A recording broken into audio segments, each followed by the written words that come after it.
Good morning বন্ধুরা। সকাল সকাল বলতে এখন সকাল নয়, এখন বাজতে আছে 11:45। এখন আমি করছি টিফিন, তো ভাবলাম তোমাদের সঙ্গে একটু শেয়ার করি।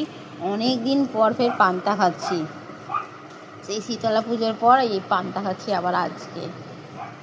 তো কারা কারা পান্তা খেতে ভালোবাসো অবশ্যই কমেন্ট করবে। তো দেখো, পেঁয়াজ লঙ্কা একটু তেল নুন দিয়ে বেশ করে মাখিয়ে নিচ্ছি চানাচুর দিয়ে। আর একটু দেবো চানাচুর হচ্ছে যে ভাতের মধ্যে ছড়িয়ে। তো কারা কারা এরকম খেতে ভালোবাসো অবশ্যই বলবে। পান্তা এতেও কিন্তু আমি তেল লঙ্কা দিয়েছি আর কি, ভাজা দিয়ে এবার ভালো করে ডলে মাখাবো। মাখিয়ে আর এই মেন এই জলটা লাস্টে খেলে এত শান্তি লাগে না বন্ধুরা, কি বলবো। এখানে পান্তা অতটা কেউ খায় না, আমার বড় খায় না, সোনুও খেতে চায় না। তো চলো আমি খাই, আর কারা কারা খাবে চলে আসো। পান্তা সকালের টিফিন হচ্ছে আজকে পান্তা। তো চলো আমি খাওয়া শুরু করি। টাটা।